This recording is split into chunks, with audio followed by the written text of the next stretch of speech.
Dear students, कैसे हैं आप? अभिषेक क्लास में आपका स्वागत है।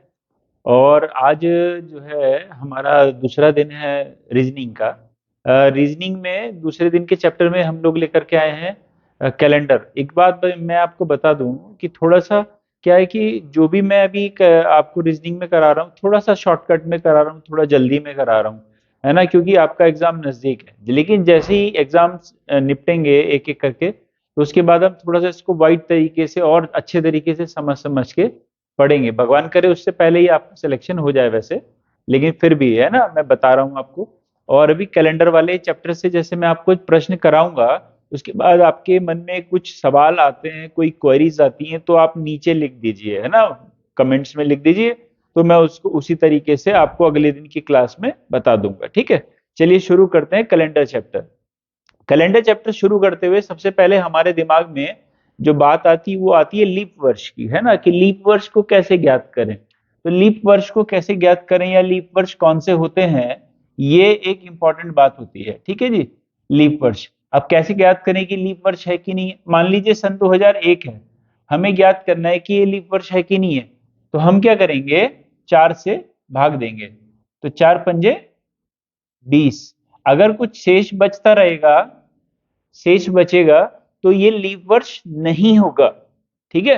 अब जैसे हमें कोई कहे कि 1884 को बताइए कि ये लीप वर्ष है कि नहीं है, तो हम 1984 को बताइए कि लीप वर्ष है कि नहीं है, तो 4 से भाग देंगे।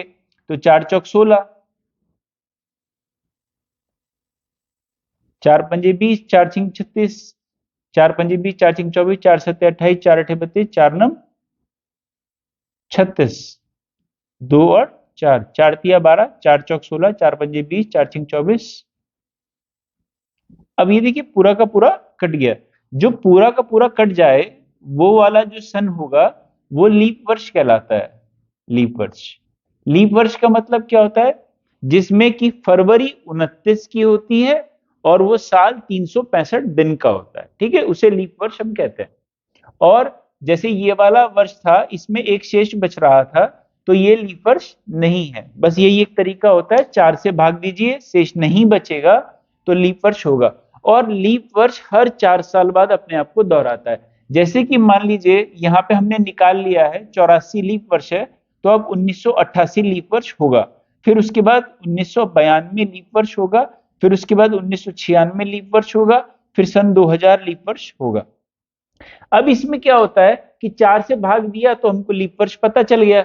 लेकिन शताब्दी वर्ष, शताब्दी वर्ष मतलब जिनके अंत में 2 जीरो होती हैं, है ना। तो अब अगर हमें इनका पता करना हो कि ये लीप वर्ष है कि नहीं है, तो इनके लिए 4 से भाग देना नहीं होता है, ठीक है। 4 से भाग देना नहीं होता है, इसमें 400 से भाग दिया जाता है। तो इसमें क्या करेंगे, हम 400 से भाग देंगे। 400 पंजे 2000। इसका मतलब सन 2000 जो है वो लीप वर्ष है। अगर जैसे मान लीजिए पूछ लेता है 400, 400 ईस्वी को, है ना, तो 400 से भाग देंगे, पूरा पूरा कट जाएगा, तो ये लीप वर्ष रहा होगा, ठीक है। अगर आपको 800 800 नहीं 700 को भाग देना है, कि 700, या आप 1700 कह लीजिए, 1700 ईस्वी को भाग देना है, ये ना, ये वर्ष है 1700 ईस्वी, ठीक है। 400 से भाग देंगे, क्योंकि ये 2 जीरो लगी हुई है, मतलब शताब्दी वर्ष है। शताब्दी वर्ष मतलब जो 100 साल बाद आते हैं, उनको 400 से भाग दिया जाता है। 4 चौके 1600, 100 आपका शेष बच गया, इसका मतलब ये लीप वर्ष नहीं है। तो आपको याद रखना है, सामान्य वर्ष को 4 से भाग देना है, और जो शताब्दी वर्ष है उसको 400 से भाग दे करके देखना है, बस। और हर 4 साल बाद लीप वर्ष अपने आप को दोहराता है, ठीक है। पहली बात तो हो गई आपकी ये। अच्छा, अब दूसरे सवाल की ओर चलते हैं। जिसके एक सवाल सबसे ज्यादा आते हैं वो है कैलेंडर।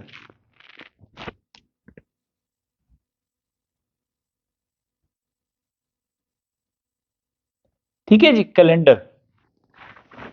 कैलेंडर का क्या है, कैलेंडर में ये ज्यादातर जो आपसे पूछेगा सवाल, कैलेंडर में आपसे पूछेगा कि भैया फला फला सन का कोई भी एक सन दे देगा, जैसे सन 1999 का कैलेंडर दोबारा कब इस्तेमाल किया जा सकता है ना, इस तरह से एक प्रश्न बन जाता है। तो हम लिख लेते हैं, जैसे प्रश्न आ गया आपका 1993 का कैलेंडर दोबारा कब इस्तेमाल किया जाएगा। इसका अर्थ क्या है, पहले तो सवाल का अर्थ क्या है कि मतलब इस कैलेंडर के अंदर मान लीजिए 1 जनवरी सोमवार को पड़ रही है, तो 31 दिसंबर, जो 31 दिसंबर है ना, वो भी मान लीजिए सोमवार को पड़ रहा है। तो यही वाला जो कैलेंडर है, इसी तरह का सेम कैलेंडर हम दोबारा कब इस्तेमाल, इसी कैलेंडर को दोबारा कौन से सन में इस्तेमाल किया जा सकता है कि वो दिन सेम पड़ रहे हो, 1 जनवरी को सोमवार ही पड़ रहा हो, 31 को भी सोमवार ही पड़ रहा हो, और बीच वाले दिन भी सेम हो। ऐसा कौन सा साल होगा जिसमें ये कैलेंडर दोबारा इस्तेमाल किया जा सकता है। ठीक है, ये बताना होता है, इस तरह का एक प्रश्न पूछा जाता है। तो इस तरह के प्रश्न के लिए देखिए सामान्य है, आप अपने दिमाग को थोड़ा सा खुला रखिए, बहुत ही आसान चैप्टर है, आसानी से समझ में आ जाने वाला है, कुछ नहीं करना है। जैसे आप क्या करेंगे, 1993 को लेंगे, ठीक है, और आप देंगे 4 से भाग, 4 चौक 16, 3 और 9, 4 7 28, 4 8 32, 4 9 36, 3 और 3, 4 8 32, बच गया शेष 1। ठीक है, ये ध्यान रखेंगे आप अच्छे से, बिल्कुल अच्छे से ध्यान रखिए। यदि शेष 1 बचे तो वर्ष में 6 जोड़ देते हैं।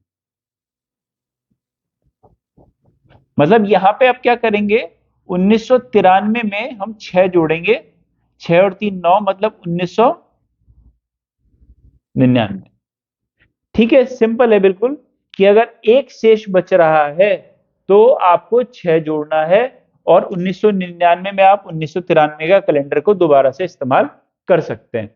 लेकिन मान लीजिए कि यहाँ पे 1 की जगह 2 शेष बचा होता, या 3 शेष बचा होता, शेष क्या बचेगा, 4 से जब आप भाग देंगे तो या तो 1 बचेगा, या 2 बचेगा, या 3 बचेगा, यही शेष बचेगा। तो यदि 2 शेष बचता है, 2 शेष बचे, तो वर्ष में 11 जोड़ते हैं। और यदि 3 शेष बचे तो वर्ष में 11 जोड़ते हैं। देखिए कितना आसान है याद रखना। अगर 1 शेष बचे तो 1 शेष बचा 6 जोड़ दिया, 2 शेष बचा 11 जोड़ दिया, 3 शेष बचा 11 जोड़ दिया, 11 11 वर्ष जोड़ दीजिए। अगर 2 या 3 ही शेष बचते हैं और 1 शेष बचता है तो 6 जोड़ दीजिए। उन्हीं वर्षों में वो वाला कैलेंडर को आप दोबारा से इस्तेमाल कर सकते हैं। इतना आसान है ये, है ना। किताबों में कहीं कहीं पे बहुत लंबा लंबा किया रहता है, वो लंबा लंबा करने की आवश्यकता नहीं है, उससे कंफ्यूजन भी होता है, गलती होने की संभावना भी बहुत ज्यादा बढ़ जाती है, और ये बहुत तेजी से और क्विकली निकल जाता है। ठीक है, अगर आपको समझ में नहीं भी आएगा, कोई बात होगी, कुछ बात होगी, तो आप मेरे को कमेंट करके लिखिएगा, मैं दोबारा से एक बार इसको समझा दूंगा। ठीक है, अभी आगे बढ़ते हैं।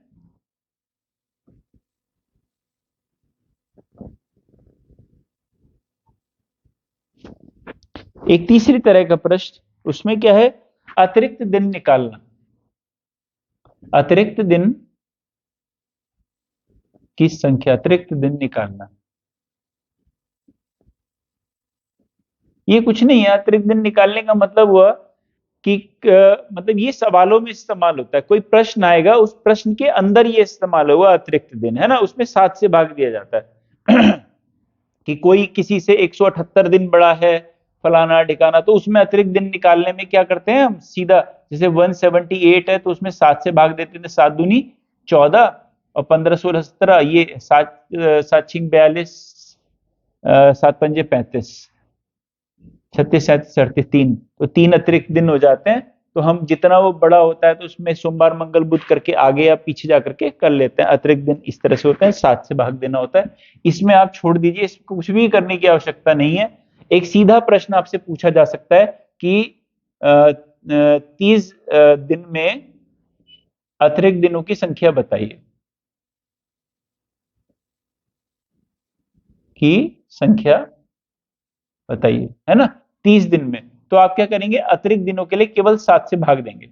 7 चौके, तो आप कहेंगे 2 अतिरिक्त दिन हैं, 2 अतिरिक्त दिन है। बस इतना सा बताना है, सिंपल, कुछ नहीं करना है। ठीक है ना, आगे बढ़ते हैं। इसमें कुछ नहीं है करने के लिए, अतिरिक्त दिन।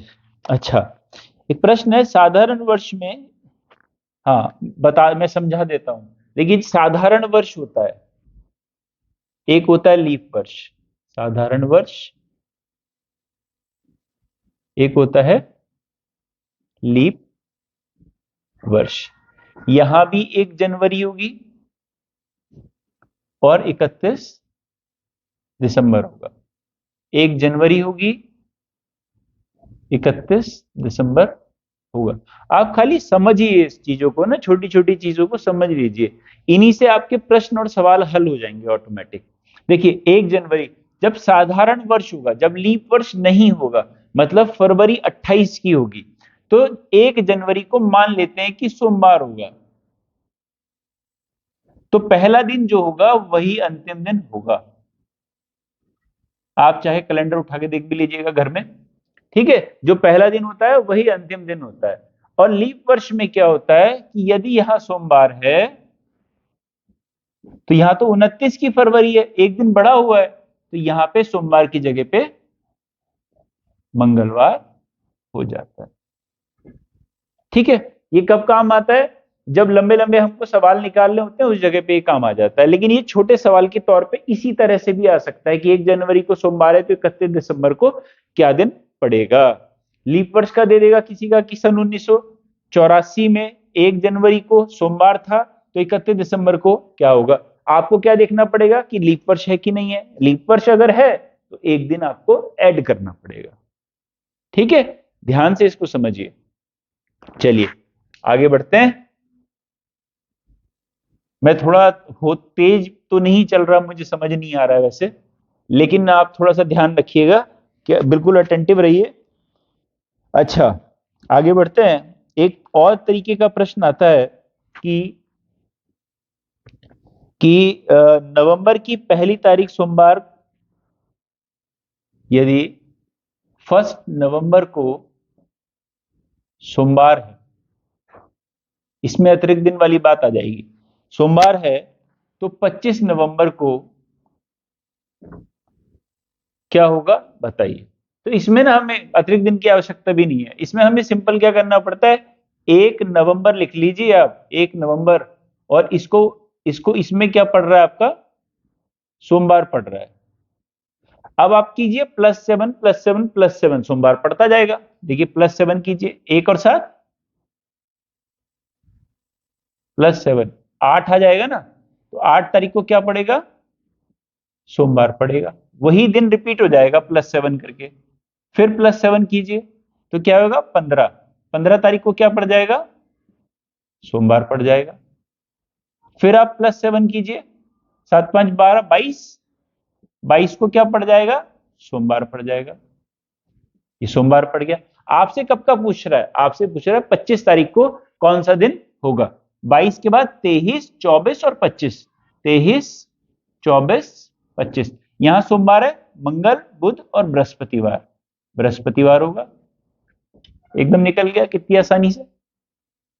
तो इस तरीके से आप इन सवालों को निकाल सकते हो, +7 +7 +7 करते जाइए बस। अगर आप ऐसे उंगलियों पे जोड़ेंगे, ये सब करेंगे ना, तो कभी कभी कंफ्यूजन में गलत हो जाता है।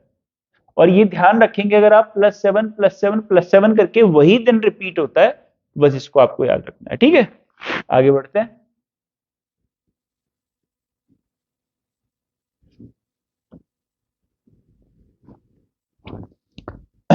अब जैसे एक और है प्रश्न कि महेश का जन्म,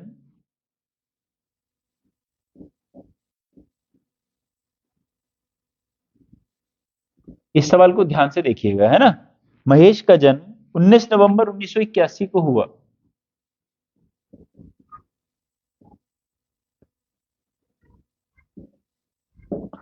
को हुआ, बताइए किस तारीख को है।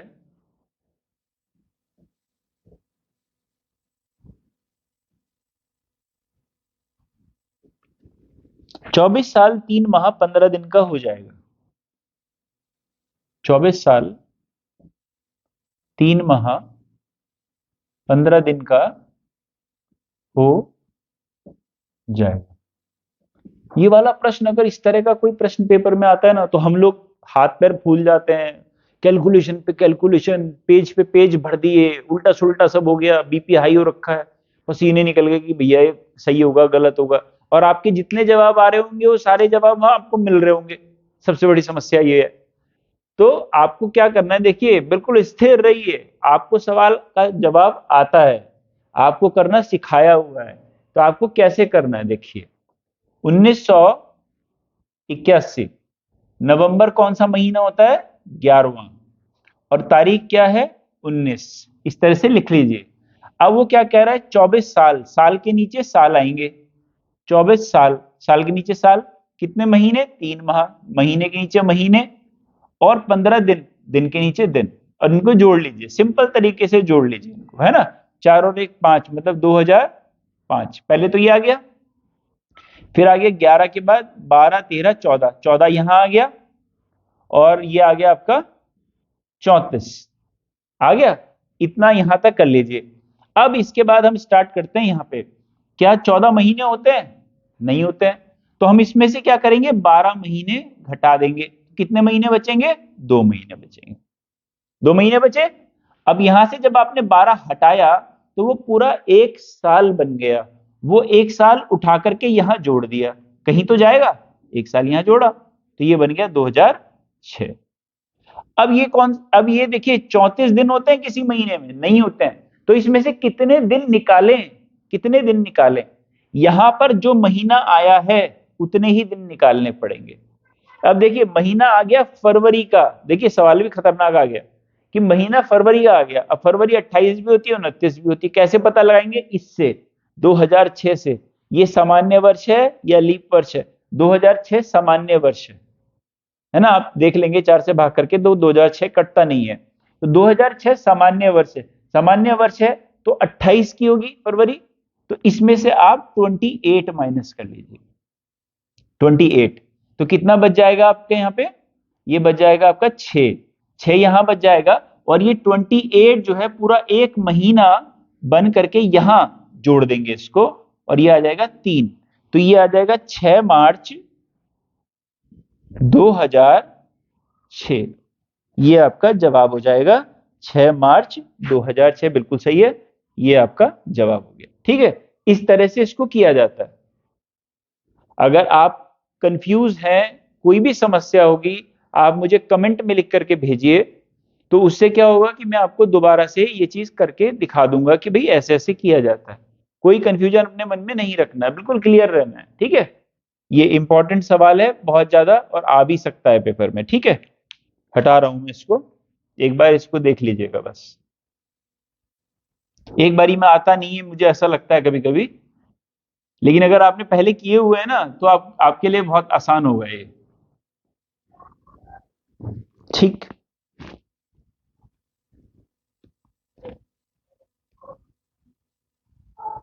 एक प्रश्न और ले लेते हैं। प्रश्न है, वर्ष 1988 को स्वतंत्रता दिवस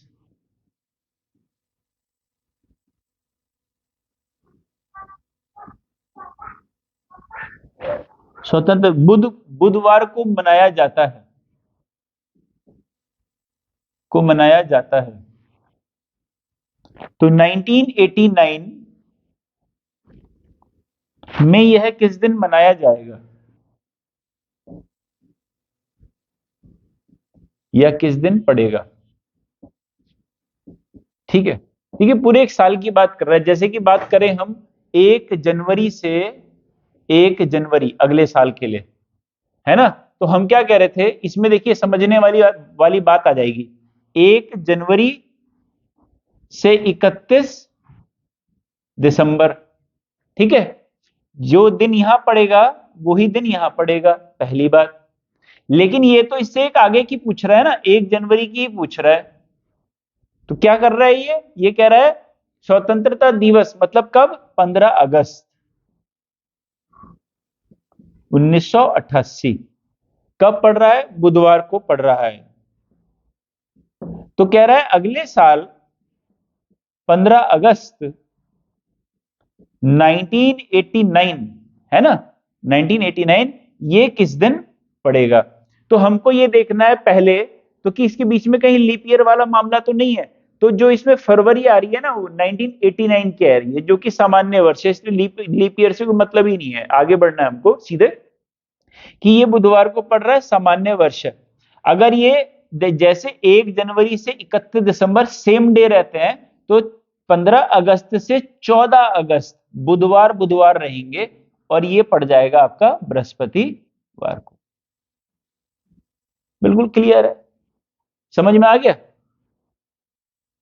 समझ में आ गया? जैसे 15 अगस्त, जैसे 1 जनवरी को सोमवार है हम कह रहे हैं, तो 31 दिसंबर को भी हम कह रहे हैं सोमवार ही होगा, ठीक है ना? लेकिन उसका अगला दिन तो 1 जनवरी है ना, सोमवार के बाद क्या आएगा? मंगलवार आएगा, है ना? तो अभी क्या है, यहां पे हमको इसके इस तरीके से ही इस सवाल को हल करना है कि 15 अगस्त 1988 को बुधवार है, सामान्य वर्ष की बात चल रही है, तो 14 अगस्त 1988 को बुधवार है, 15 अगस्त 1988 को बुधवार है, तो 14 अगस्त 31 दिसंबर है ना, 14 अगस्त को बुधवार होगा, है ना? और उसका अगला दिन क्या होगा? 15 अगस्त, तो उस दिन क्या होगा? बृहस्पतिवार होगा। देखिए इस तरह से सवालों को हल करना है। ये कैलेंडर के सवाल हैं, मैंने आपको समझा दिए। इसी तरह के सवाल अतिरिक्त दिन निकालने हैं, अगर आपको 7 से भाग देनी पड़ेगी, और अगर आपको अतिरिक्त दिन के अलावा लीप वर्ष याद करना है तो 4 से भाग देनी होगी। कैलेंडर के लिए अगर आपको करना है तो मैंने बता दिया, अगर 1 शेष बचेगा तो 6 जोड़ेंगे, 2 और 3 शेष बचेगा तो 11 जोड़ेंगे। इसके अलावा और क्या था?